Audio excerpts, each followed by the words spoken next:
Ça, c'est Youssou Ndour.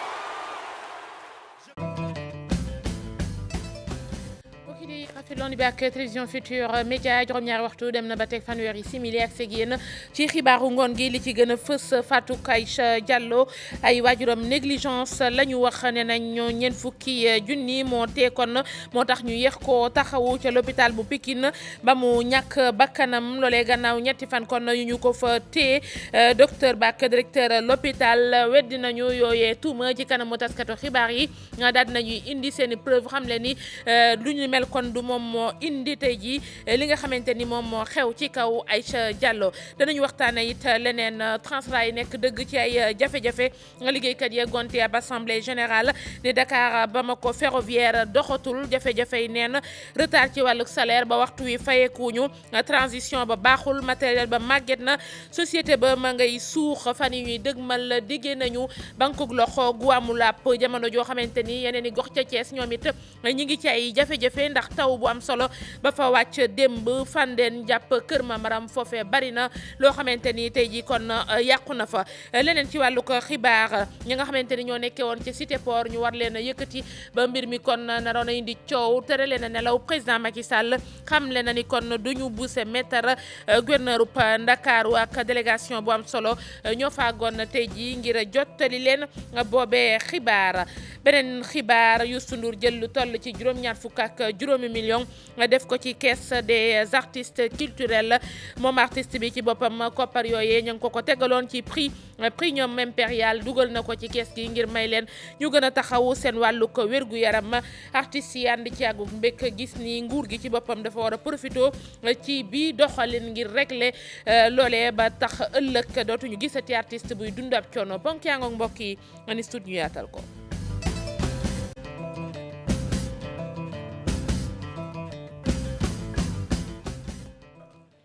mbokk yi dellu rafetlu ànd bi ak télévision Futurs Médias di leen nuyu tàmbale ko ak Fatou Aïcha Diallo ma nga xewee ca l'hôpital bu Pikine waaye waajuram nee nañu négligence moo tax tey jii ñu ñàkk seen doom nee nañ ba mu yegsee ca l'hôpital ñeent fukki junni lañu ko doon laaj ba yéex ko taxawu loola tax cas bi aggravé wu ba mu génn àdduna directeur l'hôpital ba ak docteur ba ko doon faj weddi nañu ko xam ne ni ay koppar taxul la ca waroon def nañu ko indi nañu ay preuve ci kanamu taskatu xibaar yi Salif Sow mile moo njëkk a jël kàddu gi moom mi nga xamante ni moo jiite bërëbu fajukaay bi nee na du ci lenn ñu muy liggéeya ndoolit duñ ci lenn ci li am suñ la jëlee en charge ba hospitaliser la et tout à la fin du séjour bu vraiment bu ñu paree ci yow si leen lay doog a defal facture je pense que kaawu malade bi wane na ko vendredi 13 la fi ñëw mais boo leen xoolee facture yi le 16 la. faj nañ ko moonte teewut ne ñàkk na bakkanam kon ndax opération biñ ko opéré moo baaxut la gaañ a samp ne laaj déedéet la docteur bi nga xamante ni moom moo ko doon faj guddi googile daal di wax ki ko opéré lii la leeral. dañ ko surveiller mais comme indi wu ñëwoon bant boobu bi ma décidé opéré ko dama fekk ni biir bi dafa bënn mais comme bën yu ndaw la dafay gaz bi rek moom mooy génn mais sañewul. am na ay bën ba ci kaw a kaw ça veut dire que bant bi sore na ci bant bi u xawma lan la sore na ci biir li ma mënoon def moom mooy réparé naa ko tëj naa ko nettoyé naa def naa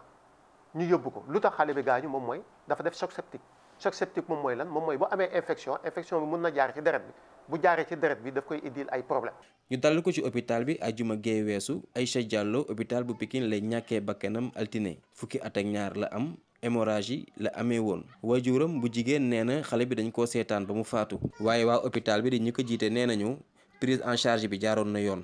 personnel bi yëpp wax dëgg yàlla am nañ lu leen metti trop parce que ak effort yu ñuy def yëpp si prise en charge des urgences ñu ñëw di relayer yu mel ni donc jaaxal na ñëpp parce que soo ñëwee urgence defe naa ne lu ñuy préoccupé mooy lever urgence. Aïcha Diallo nee ñu benn bant moo ko faat bant bi dafa aw fu muy demee gaanuwaay am lu mu yàq ci biiram da doon foofu ak benn moroomam ci seen kaw teraasu kër bu nekkee Yëmbal Comico njaboot ga ba lañ jotee téléphone ñoom nee ñu lu faat seenub doom du leneen lu doon càggante waa kër docteur li directeur hôpital bi wax bu Pikine bile moom repp la soxal gëmuñ ci dara.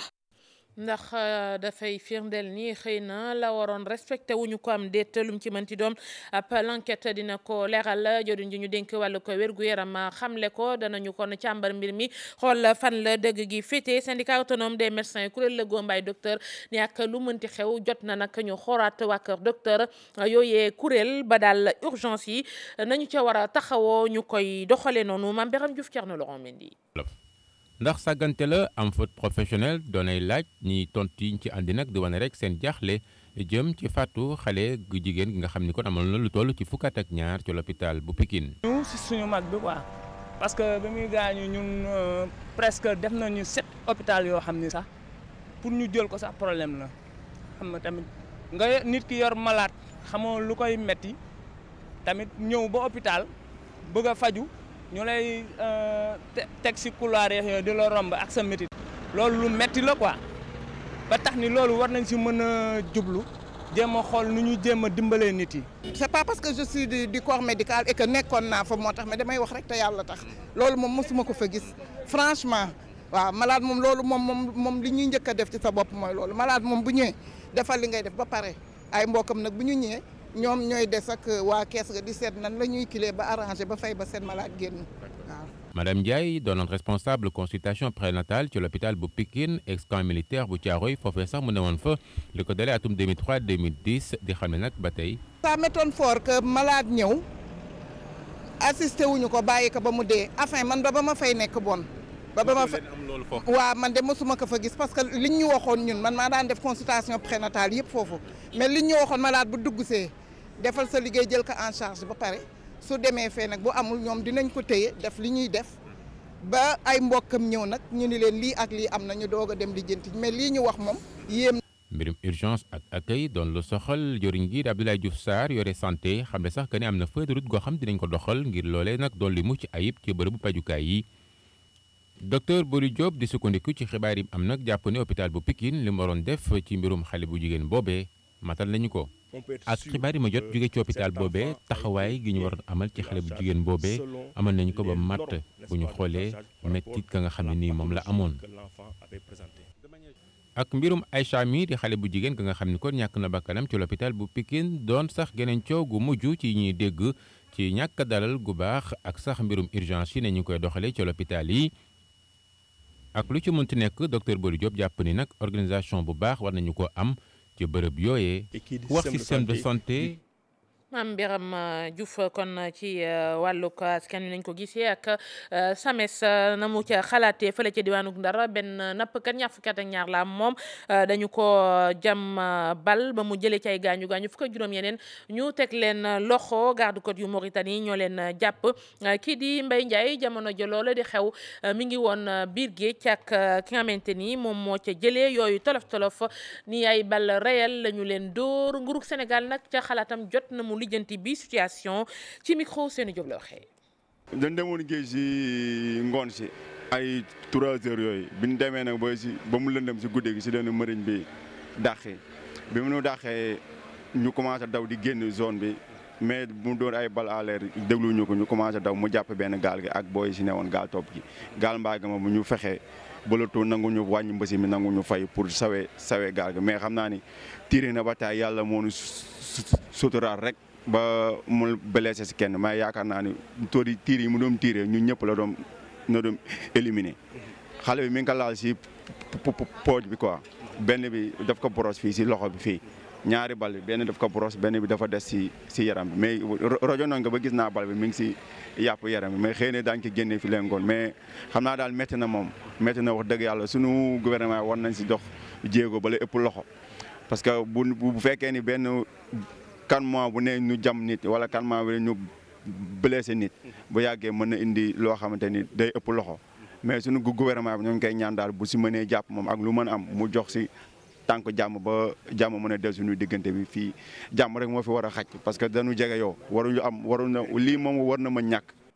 ak lakk ca boulangerie ba nekkee ca Yoff Tongoor kon ci xaaju guddi gi la woon ca route de l'aéroport waaye suñ borom def na ci sutura ña nga xamante ni ñoo fa doon yëngoo mujj nañu génn à temps kenn jëlewu ci tey gaañu sapeur pompier yi fa fay lakk ga ñoom ba 8 heures bi muy waaj a jot ña nga fa woon amoon nañu ci ay jafe-jafe ndax ay stocki gasoil yu fa nekkoon waaye mujj nañoo amal liggéey ba wutali ci sak Transrail liggéeykat yi ñoom mer ba futt la ñu def assemblée générale la ñu daal di rek xëyee tey jii la ñu doon xamle nag bëgg mu àgg ci nopp nguur gi moo di Dakar Bamako ferroviaire doxatul ay jafe-jafe yi nen la retard ci wàllu ko payoor ba waxtu wi jotaguñu seen xaalis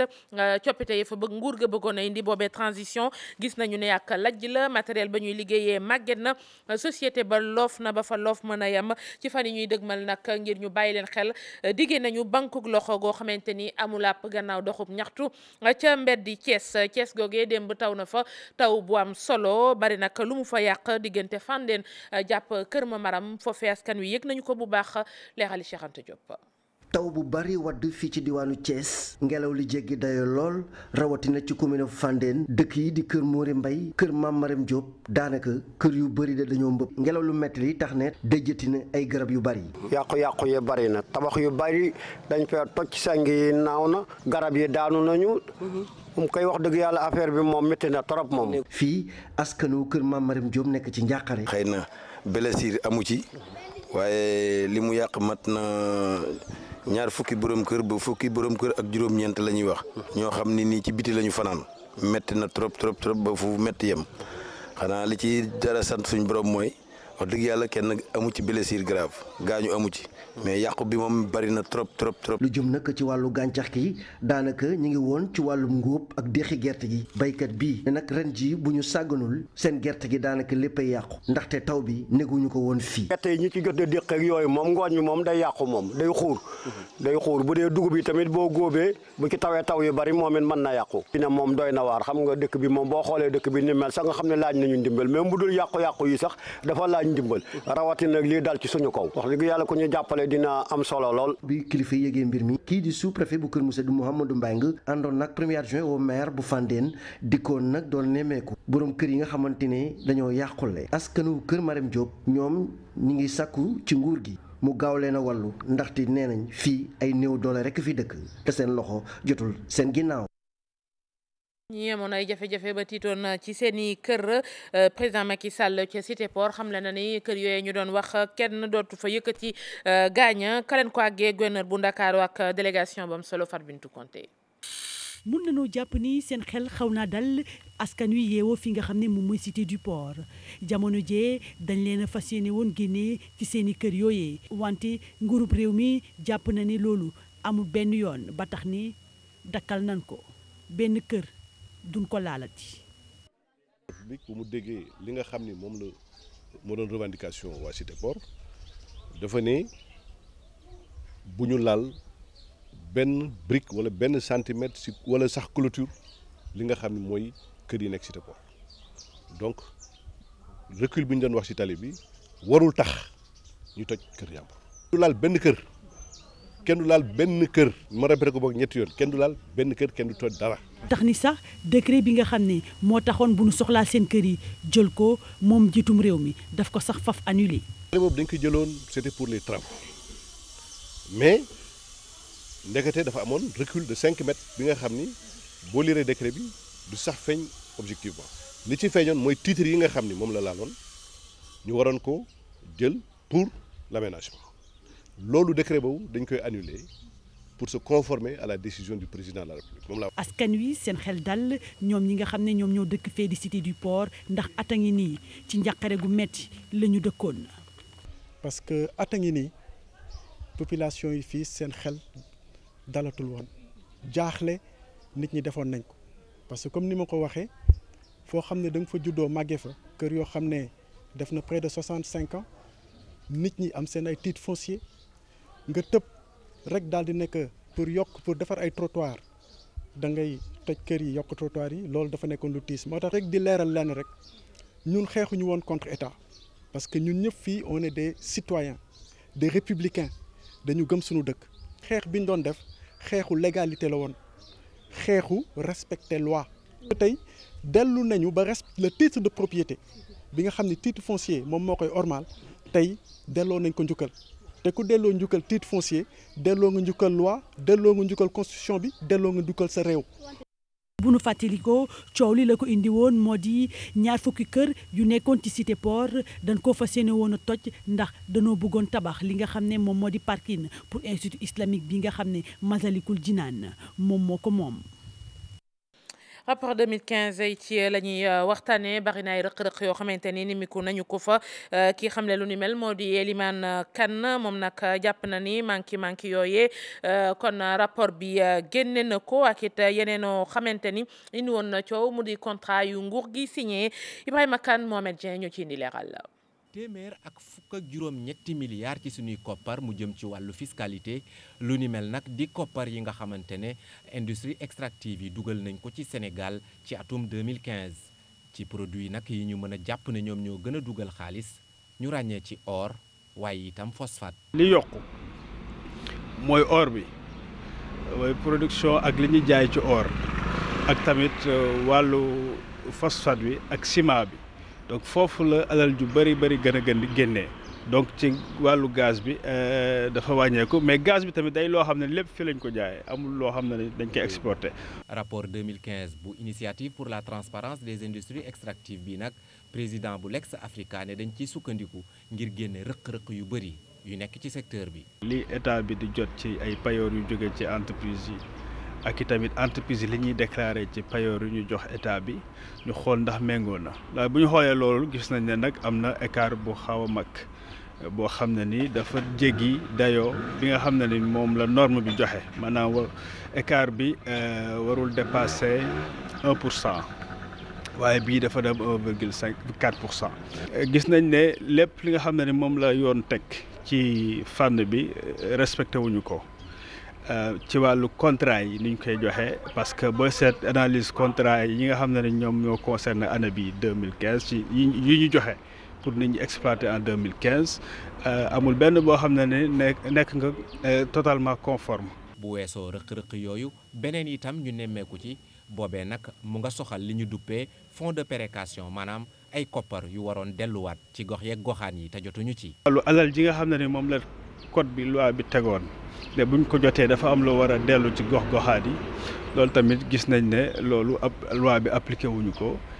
ci biir suñu suuf si. ñuy fàttali ne rapport 2015 bu ITIE bi nag ci altine ji lañ ko daal di sax fësal structure bi sax ne rapport bu 2016 dina ko publier laata njeextalu at bi. kuréel yi taxawal ak yelleefu doomu aadama rafetlu Sénégal mi jëm ca conseil des droits de l'homme maître Pape Sène gis ne loolee firnde la ci ni fii ñu ngi fi respecté yooyee droit jamono ju Alioune Tine Amnesty International la jàpp ni dañ caa war a profito li fi jagut woon ñu jagal ko Moussa Ngom Jafara Ba. ab pal buy wane kóolute bi yeneen réew yi am ci Sénégal nooneel kii di ministre des affaires étrangères jàngate place bi suñu réew am ci kuréel gi ñu jagleel ak yelleefi doomi aadama. ñii di yëngu ci wàll wi tamit nee nañ ñoo ngi rafetlu place boobee Sénégal am ci conseil des droits de l'homme. waaw ñun ñu ngi koy rafetlu ñu ngi rafetlu ba pare ni quand même xabaar boo xam ne xabaar bu baax la xabaar bu rafet la. jàngat biñ ci am mooy suñu diplomatie encore une fois de plus defati na loo xam ne nii vraiment lu ñu mën a rafetlu la donc diplomatie sénégalaise yàgg na ko def mu ñuy renseigner rek ci maanaam Sénégal ni muy soigner ses relations ak les autres pays de l'Afrique et du monde. beneen bi ci tegu mooy teewaayu Sénégal ci conseil des droits de l'homme dafay firndeel ne suñu réew fii àq ak yelleefu doomu aadama autorités yi ñu ngi ciy def ay jéego yu rëy ba mën nañu ne situation bu normal la. ci gis-gisu Alioune Tine bu Amnesty International loolee ñu fal Sénégal dafa war a tax ñu gën a yokk pas-pas te sàmmook li xew ci àdduna bi ci wàllu ak yelleefi nit ñi. ñi nga xam ne ay xale lañ te nekk ay xale yu vulnérable comme talibé yi nga xam ne dañ leen di discriminer dañuy yelwaan amuñu dara donc xale yooyu amoon na quand même ay décision yoo xam ne yu am solo jëloon nañ ko fi ne xale yi daal bëggatuñu kenn ne ci mbedd mi tey boo génnee ci mbedd mi tey rek waxtu boo jot nga gis leen. ñaareel bi nga xam ne moom la ñuy wax mooy dafa am protocole additionnel sur li nga xam ne mooy droit économique socio et culturel lépp loo xam ne dafa jëm koom-koom te mu nekk ak yelleef doomu aadama. ñaareel bi am na protocole additionnel sur les droits civils et politiques muy deuxième protocole bi. état yu bëri signé nañ ko maanaam boo ko signé rek maanaam dindi nga li ñuy wax peine de mort. ñetteel bi mooy li ñuy wax diffamation. commission d'enquête pour ñu xool yi ñuy rey dëgg kooku dañ koy ñaawlu parce que day gàkkal sax ñii nga xam ne élire nañ leen te ñoom mérité nañ ko. Sénégal nar a bokk ci ñeent fukk ak juróom ñaari réew yi bokk ci kuréel googu ci diiru janvier 2018 jàpp 2020 mu nar fa toogal Afrique ànd ceeg Nigéria Angola ak République démocratique du Congo. koppar yu am solo juróom-ñaar fukk ak juróomi million Youssou Ndour def ko ci caisse des artistes culturels moom artiste bi xaalis boobu ma nga topp premium impérial bi ñu teg ci loxoom mu war a jëli kon raay gi ci lu yàggul ci wàllu nag ñii di artistes yi kon rafetlu nañu ko xam leen ni lii dafa war a tax état profito régler conditions yi nga xamante ni ñoom ñooy yëngu ci boobee secteur rawatina statut artiste Fatou Kiné Deme. gannaaw nag ñàkk xibaar yu wóor tey jii acteurs yi nga xamante ni nii ñoom ñooy yëngu ci wàllug caada ñi ngi sàkku nag waxtaan wu gën a yaatu ñeel mutuelle de santé boobee nga xamante ni moom la ñu leen jagleel la.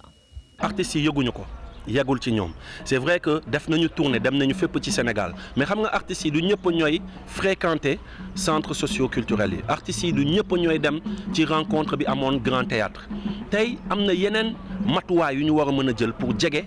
corporation bu nekk su ma ko waxee corporation bu nekk mooy ñun ñi nekk culture urbaine wàllum rap danse hip hop graphe DJ ñu jege ñu ñuy def ay danse classique danse contemporaine ñuy def ay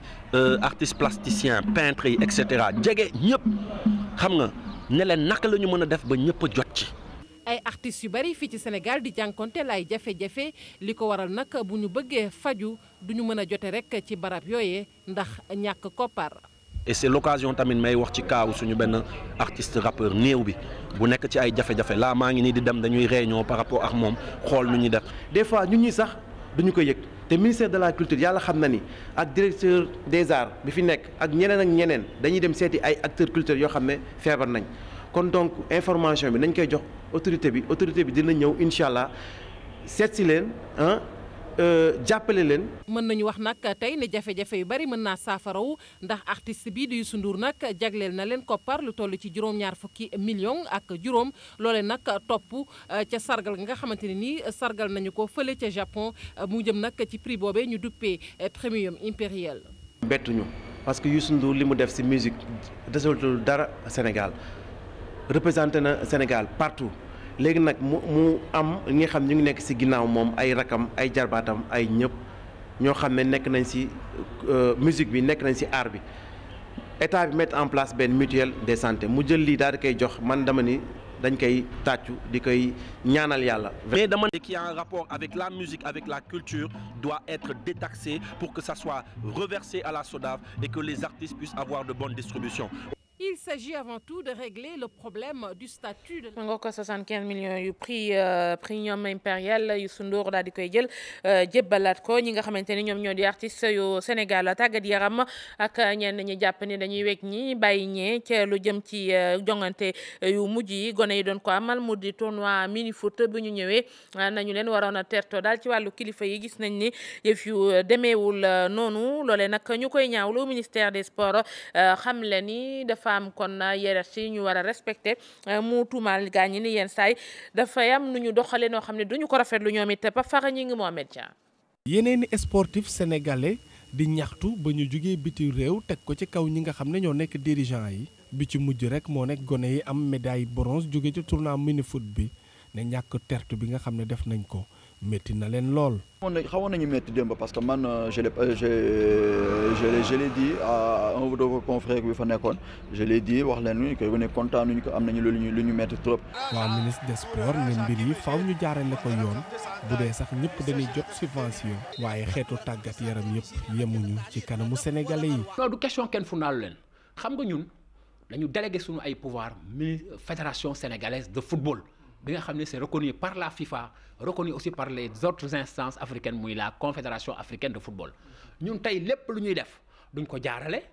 ci mini foot bu ñu waroon def dara tey bu fekkoon ne mini foot bi day dem la fédération par le canal de sa personne morale muy maître Augustin Senghor ñëw nañu kat def naa fiche technique pour lii def leen ko dañ koy def parce que xam nga lu tax ñoom la ñu délégué suñu ay pouvoir ñun duñu xuloo mais nag aussi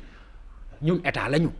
état dafa am ci ay textes yuñ ko tënk te texte yooyu ñun ci la ñuy jaar. li jëm ci yeneen xeetu tàggat yaram yi chargé de com bu ministère des sports jàpp ne ñeneen ñi dañuy lajj ba pare ut fu ñu mbubboo. peut-être que am na ay fédération yoo xam ni dañuy dem championnat d'Afrique wala ñu dem ay compétition internationale suñu ñëwee dañuy échoué suñu échoué aussi na nga am élégance su def évaluation technique xool tax nga échoué parce que bul jàpp ne rek. parce que tey li ñu wax ñoom par exemple c'est le cas du volley je fais allusion à Amadou Sène qui est l'entraîneur il est parti à combien de fois combien de compétitions depuis combien d'années mooy entraîneur mais su fekkee ne aussi entraîneur da ngay dem amuloo ay résultats yow yaa war a am élégance su démissionner. yenn xeetu tàggat yaram yi nee nañ tuuti rek la ñuy laaj ngir ñu mun fee indi ay ndam yu rëy. ci suba président Augustin Senghor xam naa ba mu liiree article ba mu ko déggee rajo il a réagi il m'a appelé au téléphone on a discuté entre personnes responsables entre personnes civilisées et que parce que déjà que moom on a de très bonnes relations on a discuté et je pense que le mal est derrière nous des mooy xool si ni kanam lan moo mën a jëmale discipline bi kanam jéem a